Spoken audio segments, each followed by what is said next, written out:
I love saltwater taffy. Now, now, don't get me wrong. I bought this on a whim from a grocery store. Already a bad sign. Saltwater taffy has to be from like those hole-in-the-wall candy people, right? Like homemade. But this it still tastes good, but it's hard as balls. Yeah, we're recording. See, the thing about taffy is, and I'm with you. I think if you get taffy if you're at the grocery store, Steve, and there's a taffy place, like there's taffy somewhere, don't buy that shit. Like, that's bad. Yeah, I made that mistake today. Yeah. I mean, that's what it is. It has to come from, like, an amusement park or a mom-and-pop candy shop that they set up in, like, you know, like the mercantile district. Like, there'll be, like, a beef jerky store. Mm-hmm. There'll be a soda store. And then there'll be, like, a candy store. And none of them are great. Or, like, a farmer's market. Farmer's market. It's probably a better way of putting it. Brick-and-mortar farmer's market. Try to say that a couple times fast. Yeah. Brick and mortar farmers market. Brick and mortar farmers market. Brick and mortar farmers market. Brick and mortar farmers market. That was great. I just want everybody to know, before we count, I've been obsessed. I went to bed last night still thinking about Run DMC. Run DMC. And how in the music video he's like I want to give amazing. I really like Run DMC. I really like It's Tricky as a song, but I never realized it's not Rev Run. It's the other guy. I forget his name. But that fucking open mouth It's Tricky. It's like, what the fuck? I thought that was them doing a record scratch, but it's straight him. Yeah. Big ol' open mouth. I went to bed kind of thinking about this, but the nowadays, like, you'll have, like, you know, a bunch of cameras set up as you're doing any sort of video shoot just to get all the different angles. Old style, especially a music video, you would have like one, maybe two cameras, and they cut that constantly. One part, like the whole wind up into the It's Tricky to rock around to rock. They cut like 2 or 3 times from different angles. And he does that same fucking face the entire time in each cut. So effectively, that guy was just sitting there just like the whole fucking time. And it's awesome. Great song, great band. It's impressive. Absolutely hilarious. And Penn and Teller were in it, which I didn't honestly I don't think I've ever seen the music video. God, yeah, I can't honestly remember it either. I want to say I remember Until last night. and Teller being in it, but I don't remember having seen it. I remember the Aerosmith crossover music video really well. Right. But I think that's because that came out later, right? It must have come out in like the early 90s. Yeah. When did that come out? So, I mean, DMC was like mid-80s, right? And Aerosmith would have been, it could have been late 80s, early 90s. I'm with that. I think that makes sense. Makes sense to me. Oh, you know what? Maybe I saw it on like a VH1 because, you know, back then we had like the VH1 Classics channel, right? And they threw the music videos on there. Yeah. And I bet that was just a popular one. Yeah, well, I mean, a lot of people, and I'm a fan of Aerosmith. I wouldn't say like I'm a super dedicated or knowledgeable fan, but they were kind of on the decline when they did that mashup, and that kind of brought them back up. I thought it interesting. That video, by the way, awkward as fuck, because the premise is relatively simple and kind of funny. Bands on either side of like a wall competing. But Steven Tyler, like, leading through that hole he punches in the wall to sing at them seems so fucking terrifying. It seems awful to me. Like horror movie status. I'm like, Jesus, why'd you make the man do this? B-list horror movie right there. B-list horror movie. It's like this weird callback to The Shining. Right. Here's Steven Tyler. Here's Johnny. Walk this way. 5, 4, 3, 2, 1. Normally my ones are like low pitch. There's like a 1. But play today the I'm a intro little song. high. Oh. Now play the intro song. And Steven. Pete.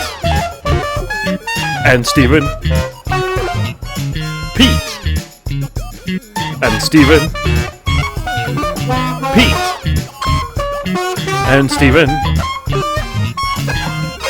This is Pete and Steve Waste Your Time. Geez, Steve, are you getting like a weird sense of deja vu? Like we've been here before? This does feel like we've been here before. Huh. Weird. Deja vu! I just been. How's your week, Pete? It wasn't a bad week from a work standpoint. Everything was kind of just normal. But I had to take, as you know, and I don't think I've talked about it on the podcast before, but I have a bearded dragon. Her name is Smog. Mm-hmm. We named Good her name Smog. for a dragon. Yep, we named her Smog before we knew she was After female. Los Angeles. Oh. Yeah, no, yeah. I mean, that was it. But Smog is definitely like leans towards the male side, and so Yeah, I think so. Thinking it was a male, we said Smog. And it doesn't really matter because when they sat down and we thought about it, the catch, the corner of the story is you can't really sex bearded dragons when they're really young. They have to mature a little bit. So when you buy one, if they're young, you just won't know, and that's fine. Because Smog is honestly a genderless name. It's either our favorite pastime, creating pollution in the city of Los Angeles or in Southern California in general, or it's a dragon from that one movie by Peter Jackson. I can't remember the name.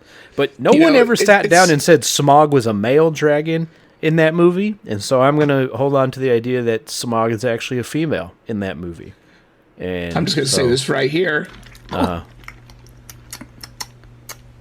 Why is it spicy? It's Spicy Steve. Steve brings the heat. He doesn't give a fuck. I mean, it's a dragon, so it really doesn't matter what the gender is.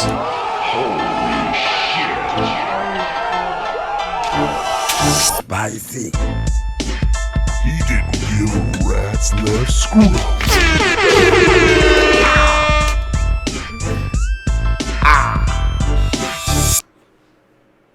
I'm with that.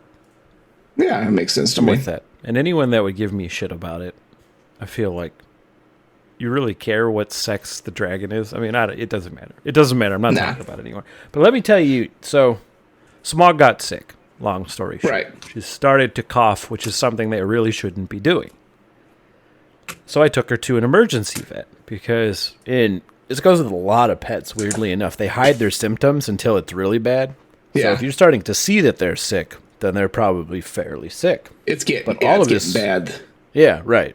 And so all this is complicated by the fact that reptiles do a thing called brumation, which is hibernation to you and me mammals. But effectively, it gets cold, they store up a bunch of fat, they crawl into a dark space, and then they just pass out. And she's done that twice. Okay, Right. it's normal. There's lots out there on the internet. The other vet, her normal vet I've taken her to, seems to acknowledge that this exists. Okay, so we take her to this emergency vet.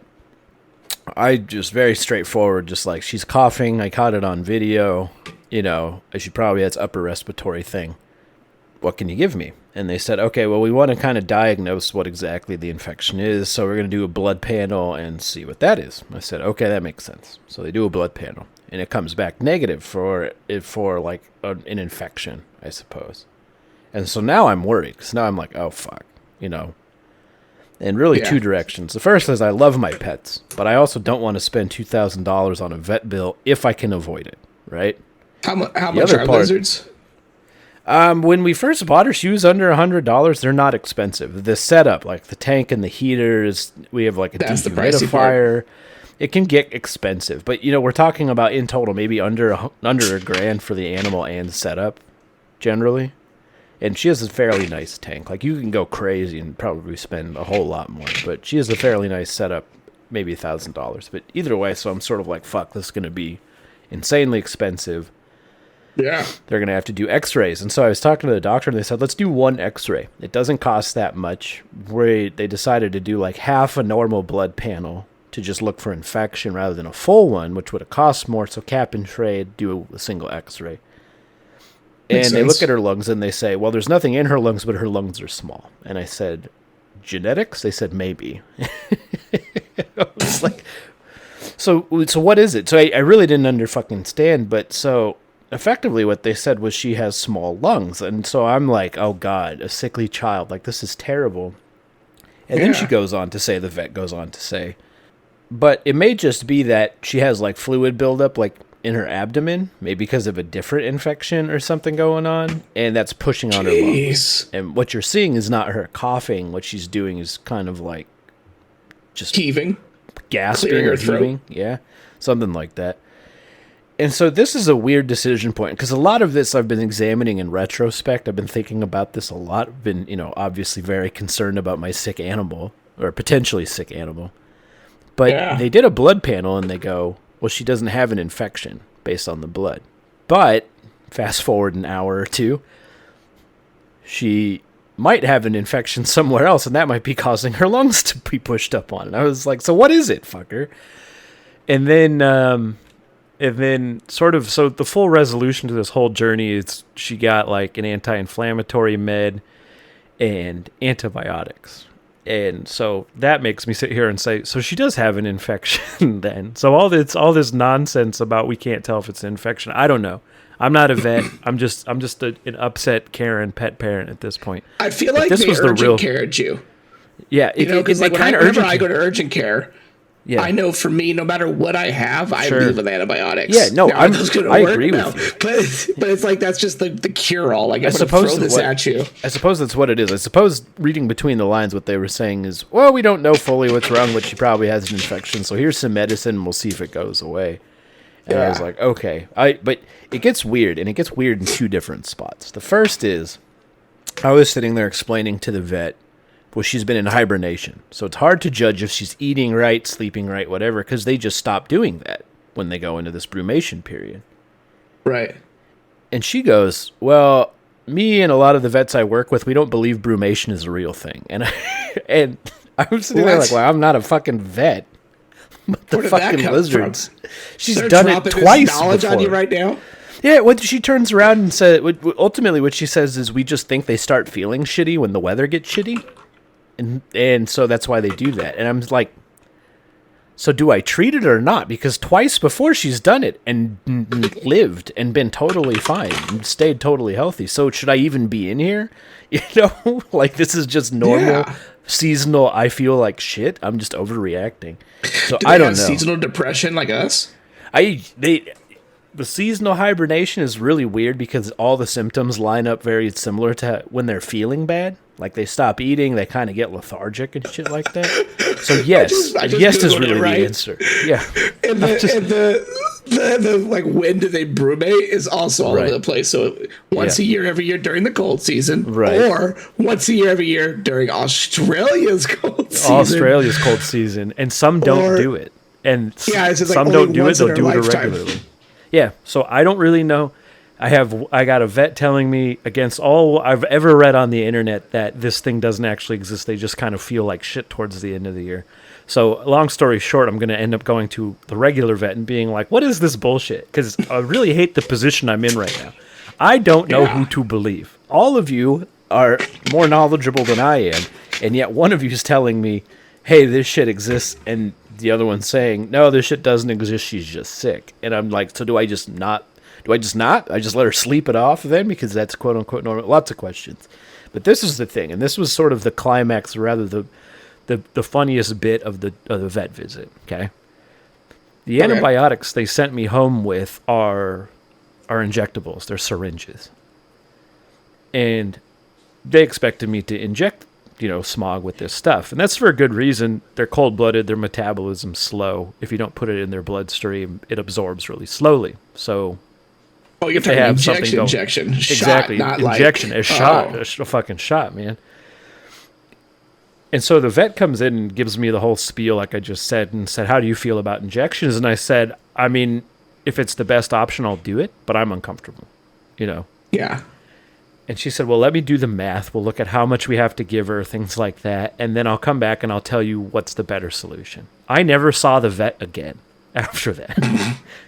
20 minutes later, the nurse, the vet tech, comes in with the bag with the syringes and all the shit and says, okay, I'm going to just show you how to do it. Took my money, and then we were gone. And I was like, okay, so that didn't really fucking happen. So that's been my week. I've been sitting on this sort of time bomb of weird parental stress, where I'm like, I don't want to give this fucking lizard the shot, but I really also do want to give the lizard the shot. I don't believe this person and what they told me, but I do believe them. It's been a week of cognitive dissonance and stress, Steve.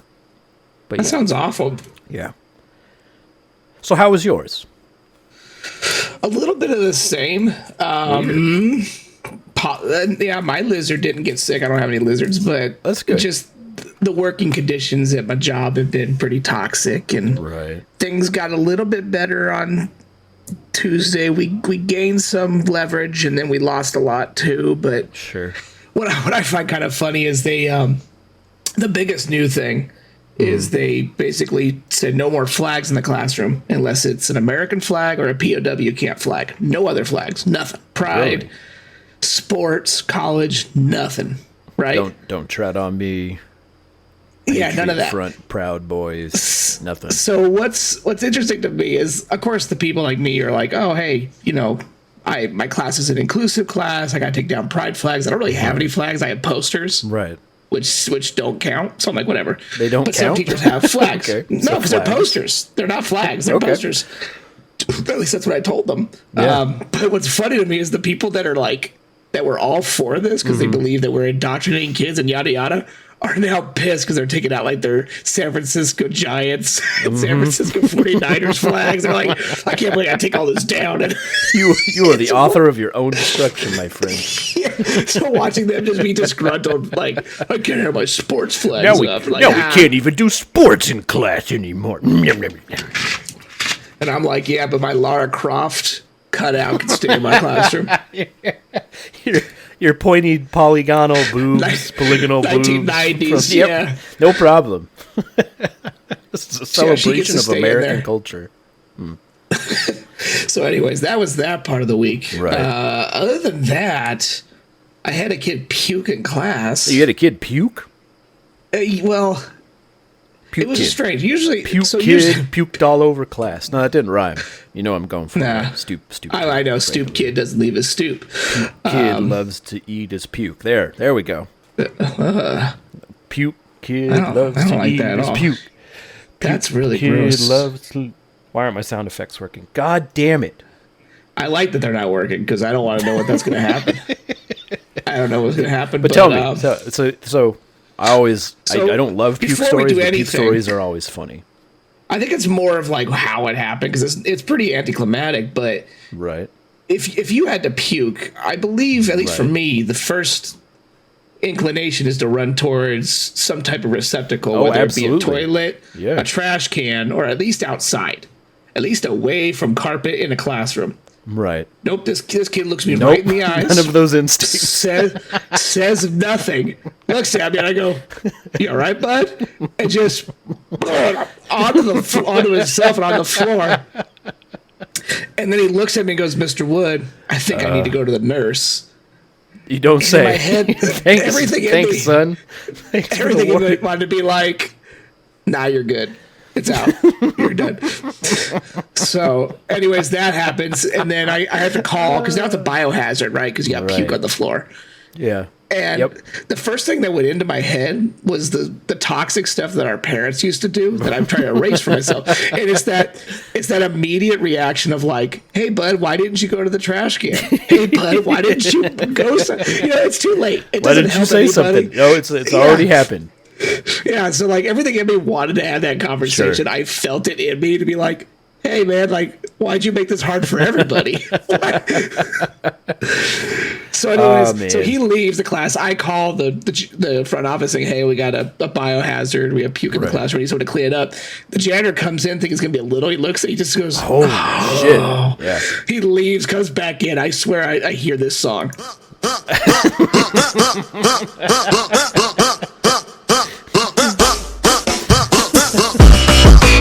And the kids just start like dancing around the puke like it's like a cult wizardry spell as he's Lord of cleaning the it, and he's Flies, like- but puke. and he's swatting at the kids to get away from him like they're mosquitoes. Like, get out of here, get out of here. The kids are just like chanting. Give us the puke. Yeah, and he's like, "Can you do anything about this?" I'm like, "Well, it is music class, so they're technically okay." So I did help. Expected to I clear the took whole out. cast?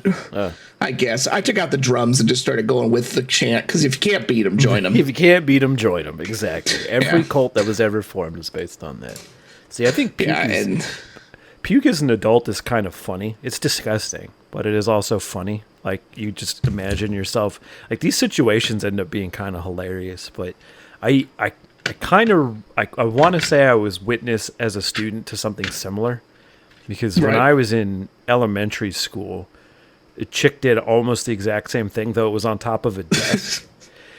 And I remember when she sat right near the door of the class, you had to walk by her, and of course all the kids are like doing that co-puke as they're walking by. But yeah, I just remember the image in my head, and what I remember is it was a fairly viscous and fairly decent amount of puke, enough to cover the entire top of the desk. But what was impressive was the viscosity, sort of the natural tension of that puke. It didn't drip off the desk at all.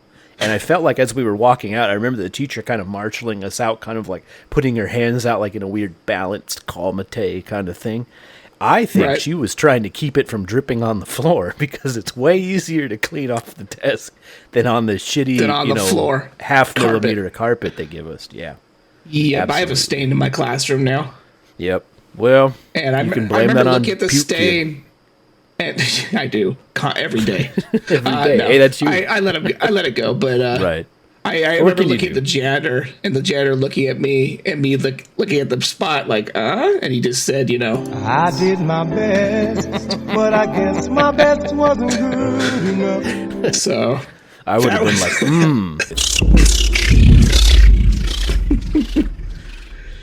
oh man, do we have any shout outs this week? we have not done shout outs in such a long time. I feel bad, but I also don't feel bad, because that's the type We of were waiting for the elitist battle to I end. am. We're still waiting for the battle to end. And that's simply because, and this is shocking to me, you can't duel to the death in the confines of the United States of America. No, Who you fucking can't. knew? Big L, I didn't. America. Big L, Huge America. L. So we're shopping not forgiving our around. student loans and no Right. duels. Over to America. right. And so we initially had an end in Central America to take it there, but they're a little bit apprehensive about it, and they're more apprehensive about it just because they're worried about there'll be riots of popularity in the streets when you and I show up. So we of course, respecting the security situation, we don't want to do that. But I've taken some offers. Saudi Arabia is really big on death sports, apparently. So I actually that's in didn't the know that. books. So they're really, really big, but we're still on hold. So, but shout We're outs on all hold, the same. But Shout outs all the am same for Keith and Adrian. Shout outs to Alex, Andrew, Paul, and Jane's cakes. Jane has delicious cakes. I'm so excited! As you should be. Yeah. Yeah. Well, I'm Pete, I'm Steve. and this was PnS. Waste your time.